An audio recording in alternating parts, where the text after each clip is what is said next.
한번 따라 하실까요? 때를 따라 돕는 은혜를 받는 사람.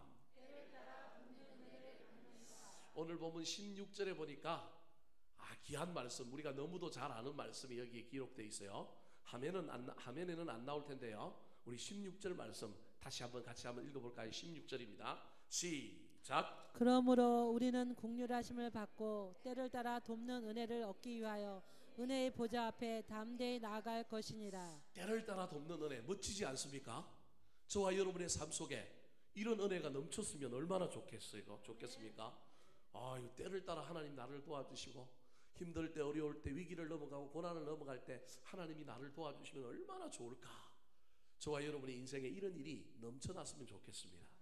그렇다면 이 때를 따라 돕는 은혜를 어떻게 하면 받을 수 있을까요? 오늘 본문에 왜 갑자기 이 이야기가 나올까요? 이 이야기가 유명한 이야기고 모르는 사람이 없을 정도로 흔히 우리 권사님들이나 장로님들이 기도할 때 이 구절을 인용해서 기도를 많이 할 정도로 유명한 구절이란 말이에요.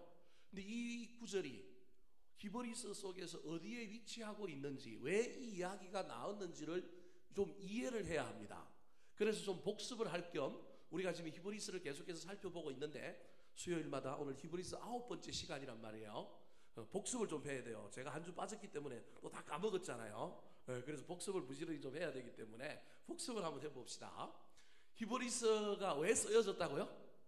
두 가지 이유가 있다 그랬어요. 히브리서를 쓰여진 목적, 히브리서를 받는 사람들인데, 그 사람들이 누구냐 하면 유대교를 믿다가 구약만 믿는, 구약 성경만 믿던 유대교 교인들이 예수 그리스도를 인격적으로 만나고 복음을 받아들이고 난 다음에 기독교로 개종한 사람들이 있었단 말이에요.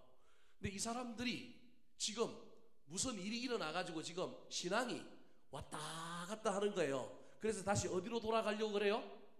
다시 유대교로 돌아가려고 하는 거예요. 이유가 두 가지라 그랬습니다. 하나는 극심한 핍박이 있었던 거예요. 물론 이 극심한 핍박은 로마 황제를 비롯한 그 당시에 기독교를 핍박했던 정치 세력에 의한 핍박도 있었지만, 그것보다 먼저 나온 핍박이 있는데 그게 뭐냐 하면 유대교인들의 핍박인 거예요. 이슬람 지역에 가면 이슬람이라고 하는 종교를 가지고 있다가 모든 사람들이 다 그 이슬람 종교를 가지고 있는데, 기독교로 종교를 바꾸고 기화를 하는 순간에, 개종을 하는 순간에 그는 그 공동체에서 어떻게 돼야 돼요? 쫓겨나야 돼요. 심지어 종교 폭력을 당하기도 하고요. 엄청난 그 인생의 괴로움이 있는 거예요. 이런 일들을 지금 누가 당하고 있느냐 하면 유대교가 판을 치고 있는 그 시대에 유대교를 믿던 사람들이 예수 그리스도를 구주로 믿고 예수를 믿었는데 유대인들로부터 엄청난 핍박을 받는 거예요. 취직도 안 시켜줘요. 음식도 안 팔아요. 예를 들 것 같으면 가족들이 막 다 동원이 돼갖고 니 때문에 우리까지 힘들어 죽겠다, 이런 핍박 속에서 이 사람들의 믿음이 흔들리는 거예요. 또 하나는 자기들이 예수 그리스도가 이 세상의 구세주요, 우리 인생의 주인이요, 우리를 구원하신 분이신 줄 알고 믿었는데, 구약 말씀을 가지고 자꾸 예수 그리스도를 해석하려고 하다 보니까 신학적인 문제가 생긴 거예요. 예수가 진짜 우리가 믿어야 될 그 예수인가? 예수가 진짜 구원주인가? 예수가 정말로 위대한 사람인가에 대한 이 혼란이 생겼던 거예요. 그래서 이 두 가지 문제, 핍박과 신학적인 혼란 때문에 이 유대교에서 기독교로 개종했다가 다시금 어디로 가려고 그래요? 유대교로 가려고 하는 사람들에게 아니다, 예수가 위대한 사람이다, 아니 사람이 아니라 위대한 구세주다, 우리의 주인이다, 구약 성경에서 예언하고 있는 그분 메시아가 바로 누구냐 하면 예수님이다 라고 하는 것을 지금 이 사람들에게 알려주려고 이 편지를 쓴 거예요. 그래서 이 히브리서에는 구약의 많은 이야기들이 나오는 거예요. 특별히 구약의 위대한 사람들, 믿음의 선진들의 이야기를 통하여 그들보다 누가 더 뛰어나다고요? 예수님이 뛰어나다라는 거예요. 그래서 오늘 본문인 4장의 얘기가 뭐냐 하면 유대에서 출애굽한 이스라엘 백성들이 광야에서 몇 년을 살아요? 40년을 살았는데 그때 지도자가 누구예요? 첫 번째 지도자는 모세였단 말이에요. 근데 이 모세보다 더 뛰어나신 분이 누구라고요? 예수님이라는 거예요. 모세보다 더 뛰어난데 모세를 믿고 그 시절에 따랐던 사람들이 있다면 너희들 지금 예수를 믿고 따라가면 그 모세를 믿고 따라갔던 사람들이 나중에 가나안 땅에 들어간 것처럼 너희들도 안식에, 구원에, 천국에 들어갈 것이다 라고 얘기하는 거예요. 근데 문제는 모세를 따라다녔던 출애굽 1세대가 뭘 못해요? 순종을 못해가지고 다 어떻게 돼요? 죽었단 말이에요. 그래서 그 다음에 나온 세대가 출애굽 2세대고 또 그 출애굽 2세대를 인도하신 분이 누구라고요? 여호수아라는 거예요. 근데 예수는 여호수아보다 더 위대한 거기 때문에 여호수아를 붙들고 출애굽 1세대의 그 실패를 거울 삼아서 미혹받지 않고 그 말씀에 잘 순종하여 여호수아를 따라서 가나안 땅에 들어갔던 것처럼 신약 시대를 살아가는 이 예수를 믿는 개종한 유대인들이 예수 그리스도가 여호수아보다 더 위대하니 그분의 말씀을 믿고 순종하고 계속해서 뭐 하면 된다고요? 따라가면 된다. 흔들리지 말라. 그 얘기를 하는 거예요. 그 이야기가 4장 앞부분에 나오는 이야기예요. 그러면서 그 순종해야 될 중요한 이야기를 4장 11절에 밝혀놓고 있어요. 자, 4장 11절, 오늘 본문 앞에 있는 4장 11절을 우리 성경책을 보고 한번 읽어볼까요? 자, 같이 한번 읽겠습니다. 4장 11절입니다. 시작. 그러므로 우리가 저 안식에 들어가기를 힘쓸지니 이는 누구든지 저 순종하지 아니하는 본에 빠지지 않게 하려 함이라. 순종하지 아니하는 본에 빠지지 않게 해야 한다. 즉 출애굽 1세대는 순종 안 함으로 말미암아 못 들어갔지만 출애굽 2세대는 순종함으로 뭐 했다고요? 들어갔다라는 거예요. 그래서 너희들도 지금도 예수 그리스도의 말씀을 진리임을 믿고 순종하고 흔들리지 않고 따라가면 된다라는 거예요. 그래서 그 유명한 이야기 히브리서 4장 12절 13절 이야기가 나온 거예요. 자, 12절 13절 이야기 같이 한번 읽어볼까요?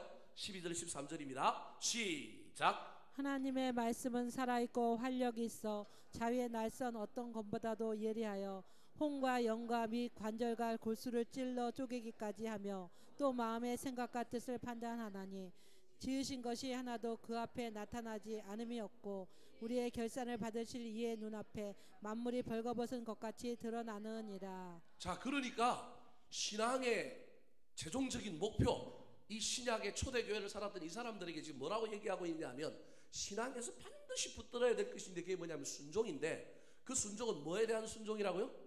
말씀에 대한 순종이라는 거예요. 출애굽 1세대가 가나안 땅에 들어간다라고 하는 그 말씀을 안 믿은 거예요. 순종을 안 한 거예요. 너희들도 예수 믿으면 구원받고 지금 시대가 이렇고 핍박이 있고 막 좀 헷갈리기도 하지만 예수가 메시아라고 하는 그 놀라운 예수의 가르침을 믿고 가면 그 말씀이 우리를 지켜주고 그 말씀이 우리를 변화시키고 말씀이 우리를 놀랍게 역사해 준다는 이야기가 4장 12절 13절 하나님의 말씀은 살았고 운동력이 있어 좌우의 날선검이 우리를 막 찔러 쪼개고 해서 막 우리를 더 멋지게 만들어준다는 거예요. 그래서 말씀에 대한 순종을 이야기하고 있는 거예요. 그 다음에 하는 이야기가 바로 오늘 본문이에요. 자, 말씀에 대하여 순종함으로 흔들리는 믿음 흔들리지 않아야 되지만 또 하나가 있는데 그것이 뭐냐 하면 뭘 받아야 된다고요? 은혜를 받아야 된다니까요. 그래서 오늘 설교 제목이 뭐라고요? 때를 따라 뭐하는 은혜를 받아야 된다? 돕는 은혜를 받아야 된다. 자꾸 우리가 들을 때는 알지만 상황이 우리 앞에 바뀌고 환경이 바뀌고 시간이 흐르면 그래 말씀에 순종해야지 그러면서도 말씀에 순종하지 않기 때문에 말씀에 순종하게 만드는 것이 뭐냐 하면 은혜라는 거예요. 사랑하는 성도 여러분, 저와 여러분에게 은혜가 있었으면 좋겠습니다. 근데 우리 한국교회 교인들은 은혜를 귀로 들어요. 그래서 뭐만 즐거우면 은혜예요? 귀만 즐거우면 은혜예요. 그래서 설교가 끝나고 목사님 오늘 은혜 받았습니다. 저는 속에서 막 올라와요. 그래 은혜 받았으면 살 거지. 이게 올라오지만 세상은 말을 할 수 있어요, 없어요? 말을 못하고 그냥 허허하고 악수는 하지만 이게 귀로만 듣는 은혜가 아니고 정말로 마음으로 받아서 내가 다시금 말씀에 순종하리라. 세상에 나가서 어떠한 괴로움이 있고 어떤 고난이 있고 어떠한 환난이 있을지라도 내가 뭐대로 살리라? 말씀대로 살리라. 그것을 다시 기억하게 만들고 리마인드하게 만들고 다시 붙들게 하는 것이 뭐라고요? 은혜라니까요. 여러분 이제 은혜에 대한 이해를 제대로 해야 합니다. 은혜가 그런 거예요. 이미 우리가 말씀을 받았단 말이에요. 우리가 예수 믿고 예수 믿으면 복 받고 예수 믿으면 천국 갖고 말씀대로 살면 더디 가고 좀 손해 보더라도 끝내는 합력하여 선을 이루고 이긴다고 우리가 이미 말씀을 받았다니까요. 더 받을 말씀이 있어요, 없어요? 사실은 없다니까요. 저와 여러분이 설교를 더 이상 들어야 되는 이유가 없다니까요. 이미 우리는 수요 예배 나오는 사람들쯤 되면 저 아이들을 제외하고는 이미 다 우리 안에 뭐가 있어요? 말씀이 있다니까요. 진리가 있다니까요. 그래서 이걸 붙들고 뭐 하기만 돼요? 살기만 하면 되는데 이걸 자주 뭐 한다? 까먹는다. 자주 놓친다. 근데 그걸 까먹지 않고 붙들게 만들고 기억나게 만들고 결단하게 하는 게 뭐다? 은혜라는 거예요. 그래서 그걸 때를 따라 돕는 은혜, 그렇게 이야기하는 거예요. 여기 우리 때는 그냥 우리가 맨날 어려움을 당할 때가만 맨날 막 우리가 뭐 힘들 때만 하나님께서 나에게 복을 주신다를 은혜로 생각하는데 그게 아니고 여기서 말하는 은혜는 내가 이미 받은 말씀, 내가 이미 들은 말씀을 깨닫고 그 말씀을 붙들고 그 말씀을 순종하면 내가 끝내 이길 수 있다라고 하는 그 놀라운 사실을 다시금 깨닫게 해주는 것이 뭐라고요? 은혜라는 거예요. 우리는 은혜를 뭘로 생각하냐면 복으로 생각하는데 지금 그 얘기를 하는 거예요.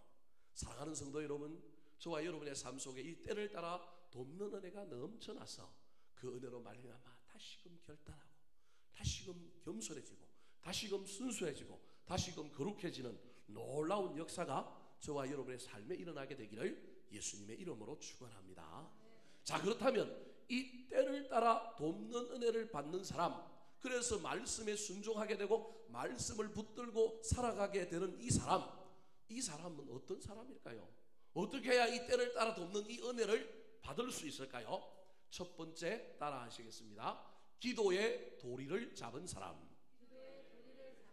사실은 오늘 본문의 이야기는 여전히 주인이 누구냐면 예수님입니다. 히브리서의 모든 주제는 누구라고요? 예수님입니다. 우리가 믿어야 될 대상 예수다. 우리가 제대로 예수를 제대로 믿고 있다. 그걸 이야기하는 거예요. 그래서 모든 히브리서 본문에는 주인공이 누구냐면 예수님인 거예요. 그 때를 따라 돕는 은혜를 주시는 분도 누구라는 거예요? 예수님이라는 거예요. 근데 그 때를 따라 돕는 은혜를 받기 위해서는 저와 여러분이 뭘 붙들어야 되느냐 하면 기도의 도리를 붙들어야 돼요. 자, 14절 말씀 같이 한번 읽어볼까요? 14절 시작. 그러므로 우리에게 큰 대제사장이 계시니 승천하시니 곧 하나님의 아들 예수시라. 우리가 믿는 도리를 굳게 잡을지어다. 아이고 목사님, 저 14절에 어디를 봐도 기도라고 하는 말이 없네요. 근데 어디서 기도가 툭 튀어나와가지고 갑자기 때를 따라 돕는 은혜를 받으려면 기도의 도리를 붙잡아야 된다. 다르게 이야기하면 기도를 붙잡아야 된다. 왜 그렇게 얘기하십니까? 저기에 기도라고 하는 말이 어디 있습니까? 이렇게 반문할 수 있습니다. 기도가 어디 있는지를 저와 여러분이 한번 찾아보면 돼요. 자, 첫 번째 보니까 그러므로 그러면서 우리에게 누가 있다고요? 큰 대제사장이 있대요. 근데 여러분 저게 국어학적으로 맞을까요? 틀릴까요? 큰 대제사장이 틀렸단 말이에요. 저 말은 국어적으로는 말이 안 돼요. 예를 들어 볼까요?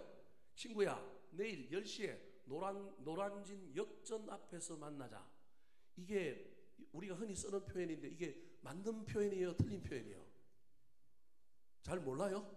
틀린 표현이에요. 역전이 뭐예요? 역 앞이잖아요. 근데 역 앞에서 또 만나자요. 그러니까 역전에서 만나자 그러면 되는데 우리는 역전 해놓고 또 무슨 말을 써요?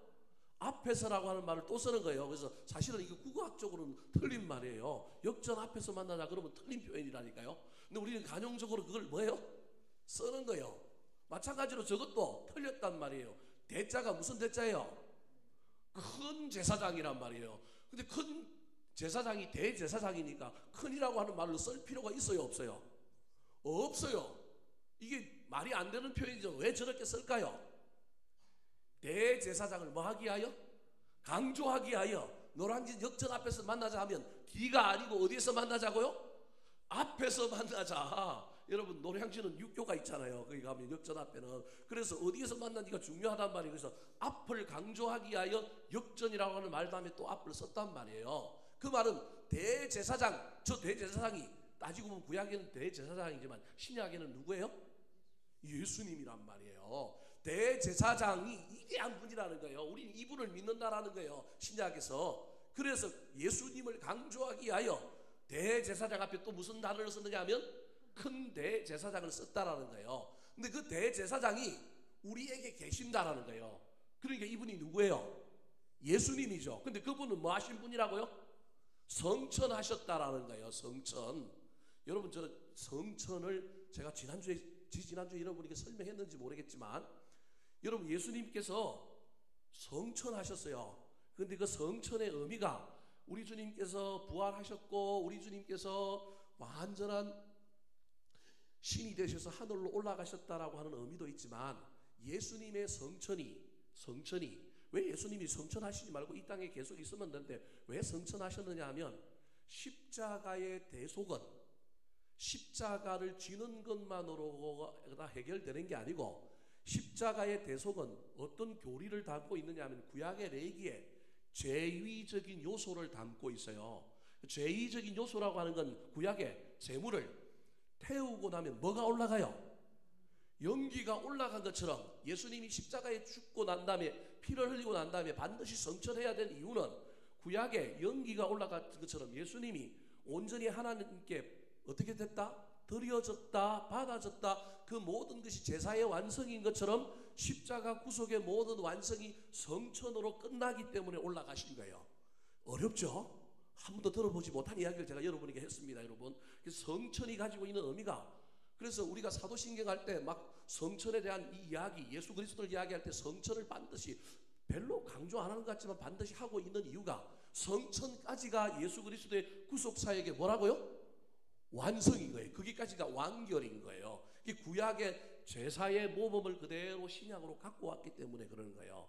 자, 중요한 것은 저기서 우리 예수님께서 대제사장인데, 이 대제사장이 지금 성천하셔서 어디에 있다고요? 하늘에 있는 거예요. 지금 하늘에. 그럼 하늘에 있는 우리 예수님이 성천하시고 난 다음에 무슨 일을 하실까? 그 얘기인 거예요. 근데 그 무슨 일을 하실까를 구약으로, 이 구약에 능통한 유대교에서 개종한 이 기독교인들을 향하여 설명을 하는 거예요. 예수님이 어떤 분이신지를. 예수님이 어떤 분이라고 구약으로 치면 대제사장이라는 거예요. 대제사장은 회중들이, 구약의 백성들이 누구에게 나아가는 걸 돕는 거예요? 하나님께 나아가는 걸 철저하게 뭐 하시는 분이에요?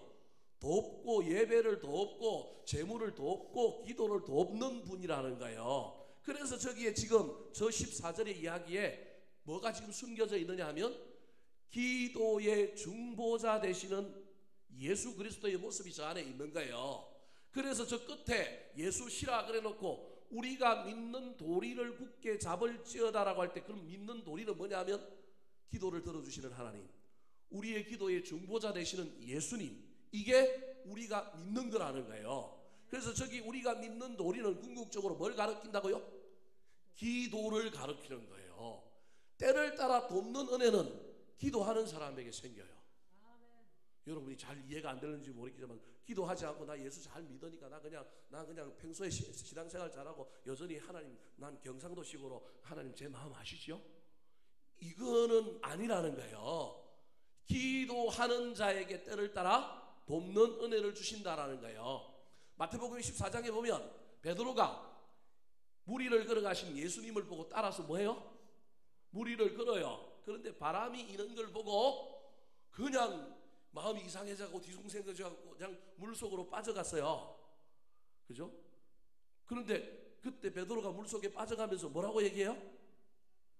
주여 뭐 하소서? 구원하소서. 여러분 마태복음 14장을 읽어보세요.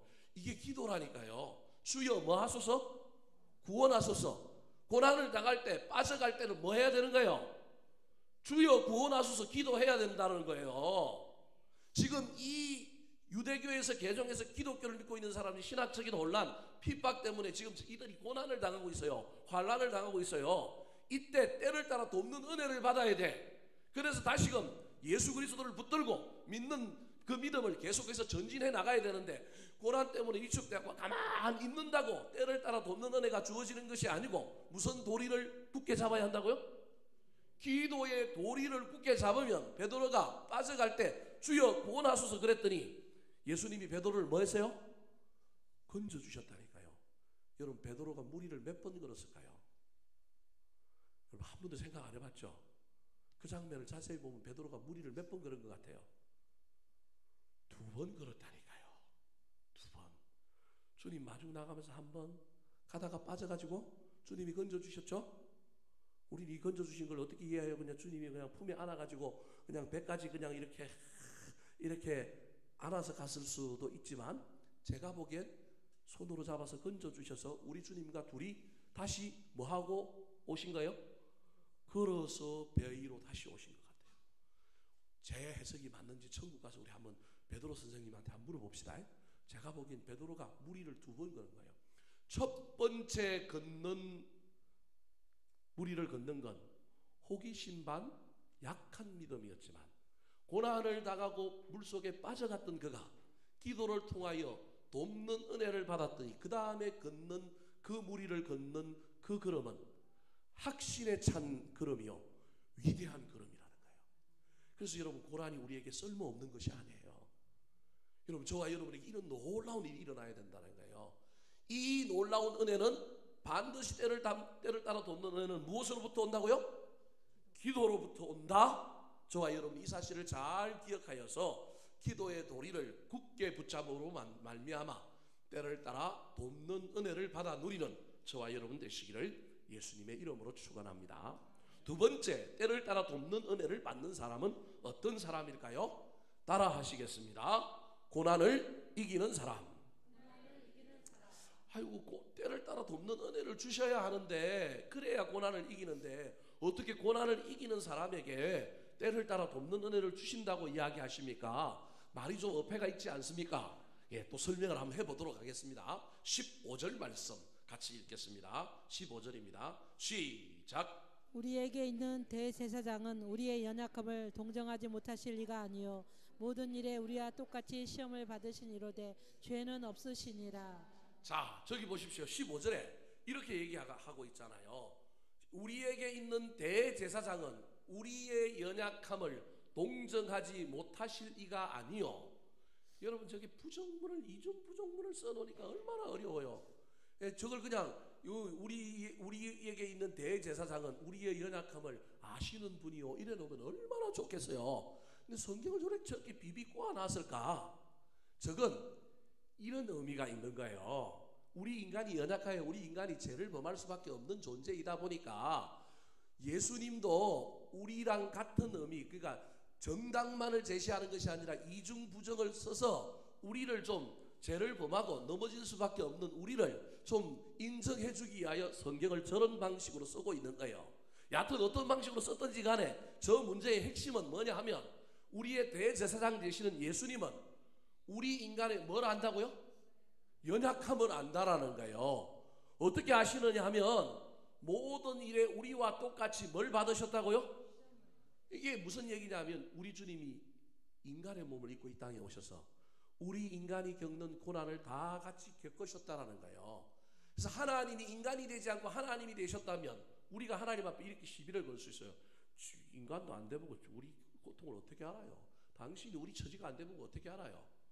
이럴 수 있다라는 거예요. 근데 우리 주님은 신인 동시에 인간의 몸을 입고 우리 인간과 함께 우리 인간의 그 모든 우리가 당하는 그 고난을, 사실은 어떤 인간보다 더 큰 고난을 다 뭐 하신 분이라고요? 받으신 분이라는 거예요. 지금 14절과 15절을 연결해서 여러분이 해석할 수 있어야 되는 거예요. 자, 때를 따라 돕는 은혜, 기도의 도리를 붙잡게 되면 그 기도하는 가운데 여러분, 세상에 있는 고난, 우리 삶 바깥에 있는 고난을 이기기 위해서는 먼저 무슨 고난을 이겨야 되느냐 하면 내 안에 있는 고난을 이기는 거예요. 내 안에 있는 고난을 이겨야만이 세상의 문이 열리는 거예요. 하늘 문이 열려야 세상 문이 열리는 거예요. 그때 그 하늘 문이 열리기 위해서는 반드시 누구를 바라볼 수 있어야 되느냐 하면 예수님을 바라볼 수 있어야 되는 거예요. 그래서 나중에 히브리서 12장에 가면 누굴 바라보자고요? 예수를 바라보자라고 하는 이야기가 나오는 거예요. 그냥 단순히 십자가에 있는 저 십자가를 바라보는 것이 아니라 예수를 바라보자라고 할 때 고난받으신 예수를 바라보면서, 고난받으신 예수를 생각하면서 내 고난은 예수 그리스도의 고난에 비하면 잽도 아니야. 근데 우리 주님은 그 고난을 뭐 했어? 이겼어. 나는 힘없지만 고난을 이기신 그분의 능력으로 나도 이길 수 있으리라. 이 놀라운 은혜를 먼저 내 안에 받아 누리면 하나님이 때를 따라 돕는 은혜를 주셔서 상황이 바뀌게 만들고 환경이 바뀌게 만드는 놀라운 역사를 주신다는 약속의 말씀입니다. 사랑하는 성도 여러분, 저와 여러분이 그냥 우리는 어떤 체험, 어떤 임재, 어떤 깨달음 이런 것도 없이 그냥 내가 그냥 기도하면 하나님께서 그냥 환경을 바꾸어 주시는 분으로 도깨비 방망이로 하나님을 이해하면 안 됩니다. 하나님은 반드시 환경의 변화, 삶의 변화가 일어나기 전에 무슨 변화가 일어나기를 원하신다고요? 내 안에 변화가 일어나기를 원합니다. 하나님을 더 깊이 알기를 원하고 예수 그리스도를 더 인격적으로 만나기를 원하는 거예요. 이것이 없이 그냥 내가 가지고 있는 고난의 문제, 내가 가지고 있는 환경의 문제만 바뀌기를 원한다면 죄송합니다. 저와 여러분 도둑놈이에요. 우리 하나님은 인격적인 분이 아니야. 어떤 파워예요. 어떤 능력이에요. 우리 주님은. 근데 우리 주님은 무엇을 하시든지 간에 그 무엇을 하시는 일들을 통하여 하나님은 자꾸 우리와 뭐를 맺고 싶어 해요? 관계를 맺고 싶어 해요. 하나님과 우리는 뭘 하고 싶어 하냐면 친밀감을 늘려가기를 원하시는 거예요. 하나님과 우리는 자꾸 서로 알아가기를 원하는 거예요. 그것이 일어나는 거예요. 그것이 일어나야만이 그 다음에 다른 일이 일어나는 거예요.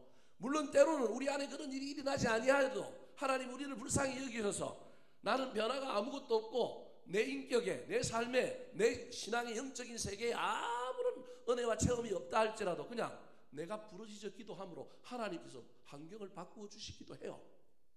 근데 우리 하나님이 더 원하시는 건 뭐냐 하면 왜 이 고난이 있느냐? 왜 이런 문제가 있느냐?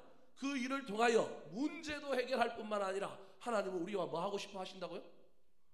가까워지고 싶은 거예요. 친밀해지고 싶은 거예요. 서로 알아가고 싶은 거예요. 이게 더 중요하다는 거예요. 그러면 그때 저와 여러분이 반드시 알아야 될 것은 뭐냐면 나는 죄인이었구나. 주님이 나를 위해 목숨을 버렸구나. 주님이 엄청난 고난을 당했구나. 내가 당한 고난은 아무것도 아니네. 이런 놀라운 예수 그리스도의 사역과 관련된 은혜를 체험하게 되는 거예요.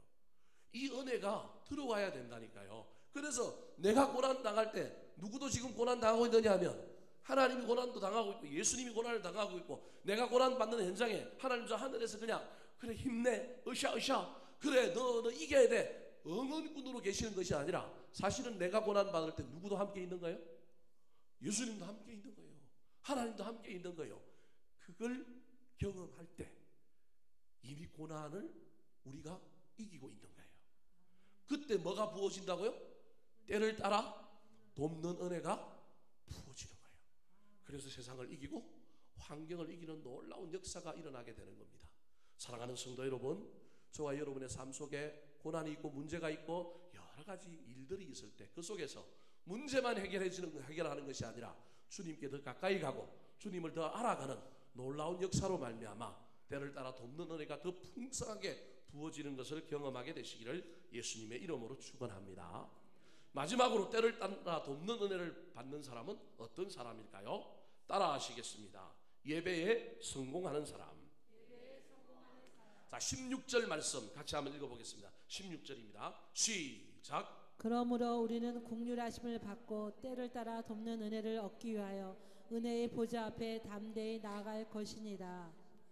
설명할 필요가 없습니다. 저건 그냥 저 구절 그대로 그냥 그겁니다. 그러므로 우리가 긍휼하심을 받고 저기 보십시오. 제가 아까 설명했던 게 저 긍휼하심이 이런 거예요. 아까 두 번째 단락에서 제가 설명했잖아요. 우리가 그냥 기도함으로 환경의 문제가 해결되고 뭐가 막 바뀌는 것만이 아니라 이미 내가 그 삶 속에서 하나님을 경험하는 거예요. 예수님을 경험하는 거예요. 그 속에서 이미 내가 주님과 좀 친밀해지는 거예요. 그걸 지금 뭐라고 얘기하고 있냐면 우리는 뭘 받았고? 긍휼하심을 받았다는 거예요. 하나님이 저 하늘에서 여러분 우리는 이렇게 생각한다니까요. 동양적인 사고에서는 하나님이 저 하늘에서 우리 하나님 어떤 분이냐 우리 응원하시는 분이에요. 힘내 이길 수 있어 힘내 이런 정도로 이야기한다는 거예요. 근데 성경은 우리 하나님을 그렇게 이야기하시는 분이 아니에요. 우리 하나님은 뭐 하느냐면 우리랑 함께 있는 거예요. 우리를 긍휼히 여기시고 있는 거예요. 그 자리에서. 그런데 그런 사람이 때를 따라 돕는 은혜를 얻기 위하여 반드시 또 해야 될 일이 있는데, 하나님과 친밀하게 만나고 인격적으로 만나고, 그래서 내 안에서 내 삶 속에서 벌써 고난을 이긴 사람이 때를 따라 돕는 은혜를 받아서 세상을 이기기 위해서는 어디로 가야 된다고요? 은혜의 보좌 앞으로 나아가야 돼요. 나아가는데 그냥 어쩔 수 없이 나아가는 게 아니고 어떻게 나아가요? 담대히 나아가는 거예요. 벌써 저 말 속에 이미 문제가 해결된 것처럼 보이는 거예요.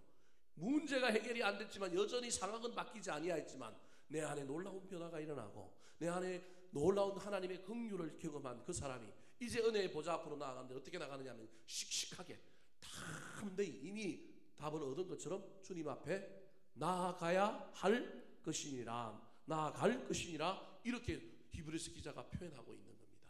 사랑하는 성도 여러분, 그래서 예배의 성공자가 되는 것이 얼마나 중요한지 모릅니다. 때를 따라 돕는 은혜를 받고 싶습니까? 저와 여러분의 삶 속에 기도의 문이 활짝 열렸으면 좋겠습니다. 기도의 문만 열리는 것이 아니라 그 기도의 문을 통하여 하나님의 임재를 경험했으면 좋겠습니다. 근데 그 임재가 예배 가운데 와서 얻어지는 것도 있지만 이미 그 임재를 가지고 어디로 오는 거예요? 예배에 오는 거예요. 저기 예배하러 온 사람이 임재를 받기 위하여 오는 것도 있지만 은혜의 보좌 앞에 이미 나와서 뭐 할까요? 찬양하는 거예요. 영광 돌리는 거예요. 이건 이긴 게임입니다. 더 이상 우리 하나님이 하실 일이 없어요. 이제 문만 열어주시면 됩니다. 복만 주시면 되는 것입니다.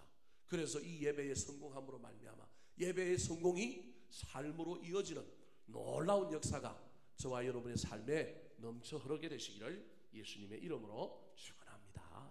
한번 따라 하실까요? 때를 따라 돕는 은혜를 받는 사람, 기도의 도리를 잡은 사람, 고난을 이기는 사람, 예배에 성공하는 사람. 기도하겠습니다. 하나님 아버지, 히브리서의 배경이 되는 유대교에서 개종했던 기독교인들이 흔들리는 고난, 핍박 속에서, 신학적인 방황 속에서 그들이 어찌할 바를 몰라 할 때 우리가 믿는 믿음이 옳은 믿음이요, 우리가 걸어가는 길이 제대로 걸어가는 길임을 밝히면서 계속 그 믿음 안에 머물라고 건면하는 이 놀라운 이야기를 통하여 오늘을 살아가는 우리에게도 동일하게 우리의 삶에 수많은 문제가 있고 수많은 어려움이 있을지라도 여전히 우리가 주님의 말씀에 순종하며 그 말씀을 붙들고 살아가야 할 터인데, 하나님 환경 앞에 서면, 문제 앞에 서면 우리가 약해집니다. 우리가 넘어집니다. 주여 도와 주시옵소서.